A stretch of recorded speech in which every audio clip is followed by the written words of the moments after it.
Good afternoon, colleagues. It's nice that we are able to just reflect and share about the Success Project training, which started off on the 15th of February and ended on the 26th. You've all been involved with the training, and I just wanted us to chat a little bit about your experiences and around the training program.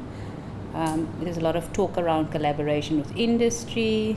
There's talk around our teaching practices and how we change that. Technology was noted as one of the enablers.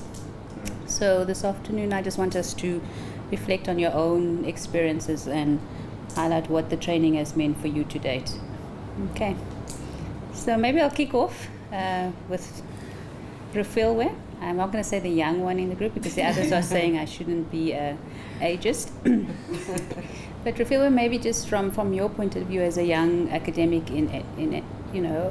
what does it mean for you, the training? What has it meant, especially teaching within the South African context? What has been some of your key takeaways? I really enjoyed the training because I think there was a lot of new ideas that came up. Not in any particular order. I think one of the things was project-based learning and trying to group students on specific to be more independent of their studies, and also the importance of them working together. So that was quite, and the way in which other universities did it, I think was more insightful of how I can incorporate in my own classes. Also the different platforms that we used in the training so that I could also adapt it to my own classes, such as Finger and Padlet, which I was not really aware of. So I was very grateful for the training for that. And just how to really emphasize or be more deliberate in how we foster critical skills in students. I think sometimes we focus on, okay, here's an assignment, but we don't really broaden on with this assignment, this is exactly the skills that you're training or that you're honing in on. So that was some of the things that came up that I was very important, that I thought was very important. And the fact that it's, I think it's something that you say, Prof, is that it shouldn't necessarily be about the development of students, but the development of ourselves as well. And that we should be continuously training and gathering new knowledge on how to contribute to the development of these students. And also, just overall, it sort of confirmed, I think, the work that we've been doing. I think a lot of the stuff that was spoken is things that we talk about amongst ourselves. So it was okay, so we're in the right track and there's a movement forward. So I thought that was very great. So that's good because that means UJ is sort of also trend setting, and we often always say learning is a two-way thing. We don't always have to listen to others, but through sharing our own experiences, they be learning from us as well. Yeah. So Sia, as a lecturer at the University of Johannesburg, our students face a lot of challenges as well. So what has been the highlights of the training for you, and how will you bring some of that back into the classroom? Thanks, Prof. The training was very nice. I think it was enjoyable. Firstly, because funny enough, through interacting with colleagues from different places around the world, you sort of get a sense of togetherness, and you see that, we're actually not facing these challenges alone. There are other people who also face similar challenges. And in that sense, then you sort of get a sense of trying to solve together, we solve these issues together. And I think that was the one thing we learned from each other. And I think when we talk, sometimes we say we want our students to be global citizens. We want them to land up anywhere in the world. And if we are to groom students of that nature, then we ought to already be aligning ourselves with things that are being done globally. Of course, you still come back and say, contextually, we're in South Africa and we've got many challenges that we face. So we've got to alter some of what we learn out there to suit our context. So I think that's the one aspect of it that I really picked up and put there as one of the things that I really need to look at deeper. I think secondly, was fresh ways of thinking. Fresh ways of thinking about teaching and learning. We're introduced to apps, as my colleague was saying, apps that we were not familiar with. And we look at some of these and say, but this could assist our students here and there. And I think they will help us as well develop into better teachers for the students. And I think there was also an aspect where the training focused on or put emphasis on readiness of the students when they finish the programs. I think that's something that sometimes we take for granted as you teach the students in whichever module you teach them. You've got to have an aspect of saying this student should be ready at the end. They should be ready for the industry. They should be ready to make a bigger impact in society. And I think zoning in on that is perhaps one of the things that I've said, okay, maybe I need to go back and look at some of the things. And part of that linked, of course, with work integrated learning. How do we ensure that we work better with the industry so that the student is something that is desirable to, or is someone who is desirable to the industry and is ready to go into the industry, is ready to go and make changes in terms of being a game changer and opening their businesses, whichever case they end up going. So that's the one part. And I think another one was being forward thinking, being a forecaster of some kind in terms of what is going to be relevant in terms of the skills that are needed 10 years down the line. And sometimes I think we are so caught up in the here and now that we don't think that. We're thinking, oh, the students need to respond to the industry as it is now. But the industry, our industry is a fast changing. So we need to start thinking 10 years down the line, what is going to be the situation? And perhaps start preparing students for that. And a part of that, of course, is technology. Integrating that in teaching styles, integrating that in everyday life, and trying to really also involve the students. So because they've got a little bit more insight into the new developments, and you've got to sort of bring yourself closer to them in that sense. I think the last thing probably is, for me, my colleague touched on it, is to give the students a sense of ownership of what they do. They should feel part of the model. So it shouldn't be me coming and delivering and being their messiah in terms of the content, but they should understand why they are doing certain things. Why are we focusing, why are we putting emphasis, for example, on Africanization of the content? They need to be part of that, and they need to get a sort of a sense of ownership on that content. I think for me, those were the main highlights. Thanks. I see Tembi or Naniki or Emma, you can come in. Any other highlights from the training that you want to add? I mean, there was a lot of focus on competencies. I don't know if you recall that first video from one of the University of California, or I can't recall, but it talked about 7 different skill sets that students should have, and the focus on competencies. And there was a lot of talk about problem solving, critical thinking, for example, communication, absolutely, leadership. So leadership, it's one that stuck out for me was global and intercultural fluency. That's the one. Because you rightly said, we're preparing them for a global market, and how much of that are we actually doing, and how much of the African content are we also putting out there as Africans, and I think that's important.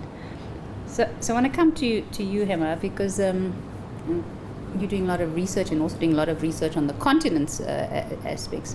So maybe just the training for you from a research point of view, how has that been? How do we use these new techniques to encourage interest in research?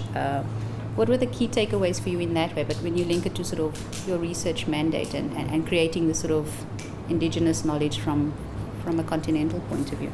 Okay, I think that for me this training has been absolutely inspiring in the sense where that I think we've learned a lot about innovative ways, not just in teaching and learning, but also research.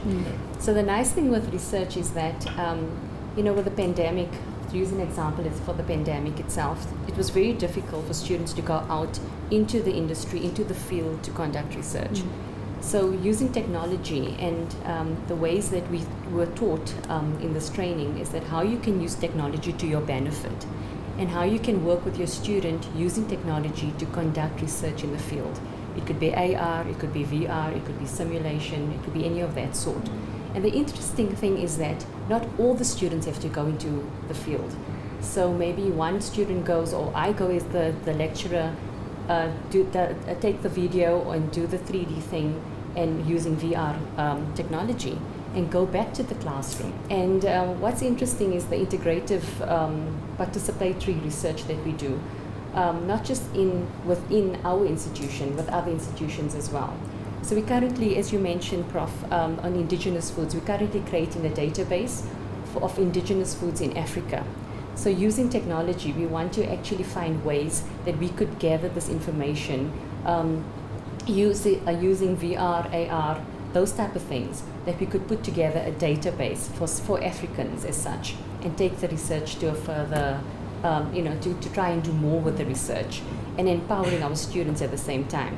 Because most of the time you find that we train them as field works, they do paper-based stuff, And now with online, we need to think further. We need to look forward in the way that our students can get more involved using technology in research. Awesome. Thanks, Emma. It just made me think around, the needs of industry as well. So that database will obviously serve them well as well. Yes, and doing research that is linked to what they want. So how do we continuously engage with them? Because there's that engagement. It's someone was saying the other day, we need to temper the expectations of industry and the aspirations of our students. Because there's two different things there, and that's where we stand as academics in terms of higher education. How do you manage creating someone that can go out there and create opportunities for themselves, or if they are an employee, sort of meet the demand of what a industry employer wants? Difficult one, and I think that's always the discussion, Dave. And then can I just add on, I think with learning, teaching and learning, and also technology, it's important not just the teacher and the lecturer, the student, but also the industry partner. It's a three-way thing, it's a triangular thing, because if we're teaching each other, we've got to teach them or they got to teach us. So it's like a collaborative way of learning. So I want to come to you, Prof. Tichawa and Mwazungu. There's a couple of your staff members that are participating in the training program. It's a train the trainer program.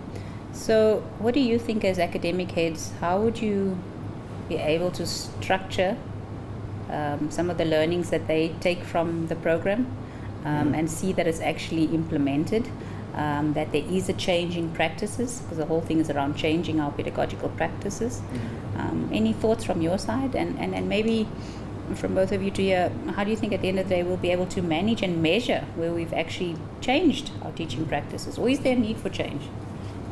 Yeah, I think it's generally, also taking part in this, it's been a rather thought-provoking, if I may say, training session, because on one hand you're trying to understand what really suits within your context, and what is new and perhaps relevant.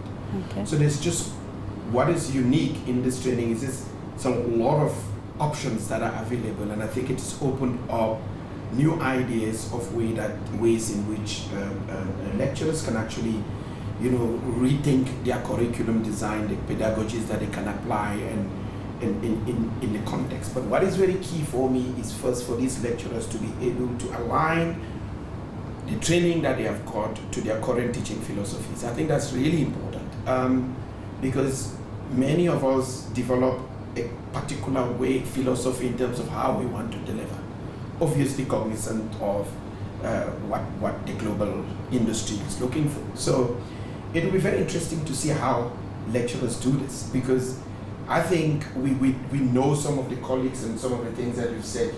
You're a critical realist, you're somebody who wants to construct knowledge, etc. But how do you pick some of these and actually align them to your teaching? Because at the end of the day, the lecturer is still a person, and they've got strengths and weaknesses, and how do you bring that to the table? One way of implementing this would be, and that they are training the trainers, would be to kind of roll this out in a pilot way, just to, identify the various methodologies or pedagogies that they think is suitable, that they have taken on board to try to implement, but then to track how they are rolling this out and what has been the response. I think it should be a step-by-step process where this can be tracked, and we put systems in place and resources in place to assist these lecturers in terms of some of the tools that they may need, in terms of rolling this out in the classroom. But key is to monitor and track what the impact of this has been. And then at a later stage, we can actually look at what is good for us as in the context of South Africa, or as the STH, or for you as a person, and how we can then roll it out to the general staff. I think that would be a really good thing to do. But also to have that engagement, to me, is really important. To share experiences with colleagues. The training highlighted to me the importance of engagement, lecturers being engaged, not just with students, but also with industry, and that collaboration, which is the bedrock of this program. And how do we become more engaged? It's one of the things that I picked up even as an academic head too. When I speak to colleagues to say, how do we engage students? I think the colleagues here mentioned, that thinking and really deeper understanding of what the outcomes of the modules are and incorporating this within what it is that we want to do. I think let me pause there, and I don't know if Naniki wants to. Let's hear from you, Naniki. What are things that you hope your members in your team will have taken from that? And okay, thank you, Prof. Luckily for me, I sit here not only as academic head but also as the chairperson of Teaching and Learning Committee, which immediately I run there when I'm thinking about empowering academic staff in terms of new methodologies or reminding colleagues of other methodologies and young academics that have just come in and sharing with them the methodologies that are out there. And so the lessons that we've learned from this training, we will take. Luckily, we've got another member of Teaching and Learning here. So we're going to take this training and take it to our own academic staff. I think for me that's the first point of departure. We will go and share and remind our academic staff that these are available methodologies that are out there. Obviously, we will need assistance from other, your academic departments within UJ. We can share with them what, and also I feel that the way in which we will be able to evaluate and reflect on whether the lessons or the learning has taken place would be to do a reflection from our own academic staff. So we have a reflection, we have maybe however we've planned it in the teaching and learning, every maybe quarter we can have a reflection session where we can talk about how has it been going, what the training has done for them, what are the new things we share, and things that work and things that don't work. Because again, we cannot forget and underestimate the fact that the teaching methodology that you're using also, the way in which students receive it is important, and it also depends on the type of student that you have and the levels of students. So the way I teach in first year and the way I teach in second year and the way I teach in third year and fourth, it may vary because of the different levels of students. And very importantly, the industry coming into this whole teaching and learning experience with us. For an example, in my department, I'm thinking now, one thinks of gastronomy as a module, that why can't we source out people to come and teach gastronomy? And that's us now engaging with industry and saying, look, we need you here. And they can also see what we're doing, and they can also evaluate with us, what we're doing. These are all the things that I think we should be doing as part of the school. And also, important, student evaluations. Students must tell us how we're doing, how do they find the methodologies that we're using in the classroom. Are they working for them? Are they not working for them? What they would like to introduce or suggest. Because honestly, like Sia, you were saying earlier, I'm not the Messiah. I have to learn from my students. Students must tell me that, look, the way in which you're teaching us is not making sense. Can we do this? And I'm glad you raised it, because it came through a lot in the training, the whole student-led learning. And I think, Tembi, you raised the point around, it's great, all these new teaching practices, but the real measure is in how the student responds to it. Because I can think I can think Padlet and Flinger and all these are great tools to use in the class, and they could just be rolling their eyes as the young generation does. But thanks, Mazunga. I think some really important lessons and how we bring that back, because at the end of the day, for this Erasmus-funded project, it's all about that there must be sustainability. It's not a once-off that we've gotten funding to do all this. It's how we take it back and instill it or bring it back or ingrain it into our systems back here. But maybe just to open a last discussion, there's a lot of focus on technology because, I guess, fourth industrial revolution, digitization, so there's a lot of focus on technology and the different platforms that can be used. But for me, it's always about people. Yeah. And let's not forget about, they're both, in terms of you as the lecturer and as the student, maybe we can touch on that a little bit, because that also came up in the training around self-esteem, confidence. And we know we deal with a very different kind of student from day one when they enter the classroom. So maybe let's hear from you a little bit around your thoughts on how we deal with the people side in terms of our teaching practices. So yeah, I feel where anyone kick off? It's open. Okay, I think, look, there's different ways to think about it. I think I jotted down something different, but I'm thinking about it now and I'm relating it to this question to say, I was saying one of the main things that perhaps if I were to sum up my thoughts of the training is the importance of strengthening relations between industry and higher education. So you strengthen that through different ways. One of the examples that came up in one of the sessions was certification, beyond just the qualification itself. How do we get the industry to be very involved in other practical type of skills that the students can then leave? We are of course doing some of these things through our wine course that our students get, and that's something very important. And perhaps because I'm thinking about the profile of our students and the unique dynamics of our country, you've got students who have probably stayed in one province, never gone out of it, could not imagine what an airport looks like.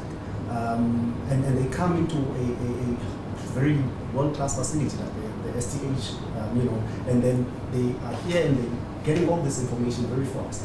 And this could dent their confidence. Perhaps if you ask the student, hey, set up this table, put a fish knife here, and this student has never even seen a fish knife. They use a spoon to eat for the bulk of their lives. So it may dent their confidence, and perhaps then I've got to go back and think of the nature of my students, the profile of my students, the dynamics that I play in the country, and then sort of alter my teaching ways so that that student doesn't feel like the odd one out, so that they don't feel like they don't belong. I've got to make them feel like this is a journey. The inclusion component, So it's got to be an inclusive thing. And I think the other aspect of it was getting guest lecturers to come. Sometimes they can't imagine what the industry really looks like because they're not traveled. They don't know what tourism and hospitality is really all about. So getting these people coming in from industry and really teaching them from a practical industry everyday perspective gives them a sense of belief that they're in the right path. And I think then the last one is it also came up in one of the sessions to say, sometimes we forget that people have knowledge, people have got perceptions, people have got something to bring to the table always. So we should empower our students. First day you walk in and you say, you know what, before I even teach you, just tell me what you think about this. Because these people's thinking has been shaped by where they come from. You may learn something from this. Absolutely. So by giving them that power, by giving them that opportunity to say something, you are sort of already giving them a boost, given where some of our students are coming from. I think that's my thoughts of just add on to what Sia said. I agree with Sia, and I think the emotional intelligence thing is a big thing to develop the student that way. But going back to technology, we have students that don't have exposure to industry or don't have exposure to hotels or cutlery for that sake, which to use how. And I think when we think about using virtual reality, for example, us lecturers going maybe into industry or getting industry partners to do these videos and then creating a lab, which we're hoping to create a virtual reality lab at STH, where you actually get the student to sit into the lab and have everything there, but wearing the devices and trying to, it makes it the real life thing in front of you. Absolutely. You're exposing them to what a hotel looks like just by sitting in the lab and the different areas in the hotel. And even choosing food choices, for example, if you're teaching nutrition or food choices, where you put the foods out there and through virtual reality training, the student, we can evaluate the students. And they at the same time are getting exposure. And I think that is how we have to think going forward, with the use of technology and exposure to our students because they lack exposure. And just to pick up on your VR, it's very interesting because in the context of tourism, one key area that has always been a concern for me is we teach in the students' world destinations, but the students have never been to these destinations. I mean, we've had cases where students, when you ask them what is the capital city of Zimbabwe, they could easily tell you it's Bloemfontein. And sometimes we laugh about this, but I tend to look at the kind of students that are in our program, but I say, how do we better these students? How do we place a destination in the mind of a student? I think when we went to a conference in Bangkok, and one of the presentations was on a PhD studies that was being conducted on how, you know, you can actually be in your comfort area and experience a destination through VR, virtual reality. And I think that is going to actually close the gap in terms of, you know, in terms of some of the challenges our students face, but also build them confidence. Yeah. I could easily take a day tour of Paris, you know, by sitting in a lecture room that is equipped with VR. And that then builds you the confidence to say, yes, you've not experienced it physically, but you have a sense of what it is. It builds you the confidence to say, I have a sense of what this place looks like geographically. And I think that's the role that technology can play, and let's not underestimate it. Because we could also capacitate lecturers, that's what I'm saying. So it's a two-way thing, because I mean the assumption is that the lecturers has had that exposure. And I think through virtual reality and the use of technology as an enabler, you create those experiences. Because there's nothing better than teaching from that sense of having experience or that authenticity, because that comes across, and then the learning is two ways in the classroom, and that came out very strong for me in the training. We use technology, but there's people behind it, and how do we create experiences for them? We build their confidence. I think Fifi, you said in the beginning, the self-awareness. There has to be self-awareness of the lecturer. You really, a little bit of sensitivity goes a long way, understanding the context, because there is a position of power, I've said this, that you hold as a lecturer, and understanding that you can influence it in, you know, there's the level of influence. But also, Sia, your point around equality, that's a two-way thing. I'm not standing there as the messiah or the vessel of all knowledge. I'm actually learning lots more from the students, and through that engagement we're actually generating new knowledge, which is what I think university learning is all about. So some really interesting ideas from you. Anything from you, Naniki? You know, I'm listening to colleagues and I'm triggered by what you're saying. Tembi, what you were saying now about asking a student about the capital of Zimbabwe. And that makes me think, and it comes to what you're saying, Prof, that us as teachers, we need to also be empowered where technology is concerned. Because I'm just thinking, if I were sitting in your class and you asked me that question, I would immediately go to my phone to find the answer. But then if the student can't even think about that, and also it's not even the student sometimes it's also us as teachers, and we say, I don't want a phone in my class. Don't touch that phone. And so this is us again as academic staff, as teachers, as educators, that we need to be sensitive. We need to realize that the world has moved. That my phone is important in the classroom, where I can be able, because you can encourage students that, look, you have a tool here that can give you all the answers you want if you cannot find an answer there. The other thing that comes... But can I interject? Yes. So then there's also the issue around, you know, the soft skills. Because yes, you have this tool, but while I'm engaging you, should I be on this tool? So there's all these other... Absolutely. You know, and that's the kind of stuff that we need to talk to, because then there's a generational issue, because yes, the phone, and yes, my son always says this to me, I'm listening to you, but he's on the iPad. So how do you sort of take that into account? I hear you, but then there's other issues to say. But then you look someone and you're listening. It's the soft skills, because that's the communication you spoke about. These are, when we talk about emotional intelligence, soft skills, that's the reality of it. Ethical stuff, you know, where did you get the information from? Because yes, that phone has the access to information, but have you sourced it? Who is it? So there's a whole range of stuff behind this easy access to information and technology, and I think that's the minefield that ourselves as maybe just a quick one from each one of you. Just what do you think the future of teaching and learning looks like? I'll go first. I'm just thinking, I'm at a point here is about interdisciplinary learning as well. So it's not just about being in silos and learning about tourism or hospitality. And I think what I took out from this course or this training is that how important interdisciplinary teaching and learning is. It could be research, it could be sitting in the classroom, and also working with other disciplines. And also when it gets to employability, one doesn't just have to do something that's just related to hospitality. You know, it can be hospitality and events, hospitality and nutrition, hospitality and whatever. So the more you expose your students, you're actually opening up avenues for employability. Absolutely. And I think that's just the way to go forward, and with the use of technology. Thanks, Emma. Sia?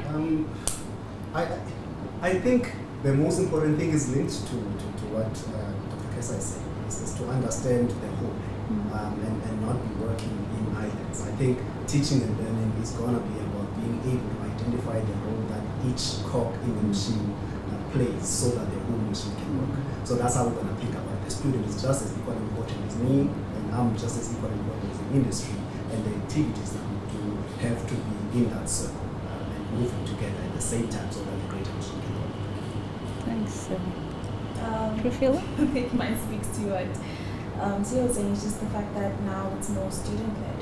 So we're focusing more on the students and less on, we're facilitators now. We're no longer leading. We're just trying to facilitate their own developments, making them more resilient, making them more adaptable, and, really valuable members of the industry. So our role sort of steps back beyond just giving them information, but rather just how do we help them develop themselves. Thank you, Philip. My big key word that I've written down out of this training is collaboration, problem-based learning. Well, each time that we've had a session, it just comes down to the same thing. And I think what has led me to that conclusion is the context within which we live. It's taking into consideration the academic staff that we have, the type of students that we have, the resources that are available. Just like what you're saying, but they are really important. And I think for me, there need to be a changing mindset of current academics to be able to align themselves with all of these future pedagogies that are being proposed and they're put onto the table. They are there, they can be very useful, but which one works within your context? For example, one of the things we've started doing a couple of years back now is the issue of cross-teaching, which we picked up during our international benchmarking trip, and allowing somebody with a different skill to teach within your model. It gives a whole different meaning and a whole different perspective, but it is still within that particular model. And that flexibility and differences of delivery and in terms of opinion as well. It's just we were talking about the lecturer being that person of power. Gives the student a whole different view, and we can start achieving some of these things that we're talking about. So we should not be scared of saying Professor Tichawa is now going to teach something on F&B. What does he know about it? It's about what skills can Professor Tichawa bring on the table in that particular model, and something that is relevant. And I think that's what's we're going to see the impact of this training. Mazungu, last one from you on the future of teaching and learning. I think that other than technology being the future, I think that industry plays a key role here. That industry, I know that we are already collaborating with industry, but industry has to come big time and play Engagement, stronger engagement. with us, because at the end of the day, they're getting the product that has been educated in the education institutions. Thanks, colleagues. And that brings us to the end of our reflection. Thank you for making time to reflect on this important training offered through the SUCSESS project, which is an Erasmus-funded project. And we look forward to the future training sessions that will be scheduled during the course of this year. And we continue to learn and grow. Thank you. Thank you. Thank you.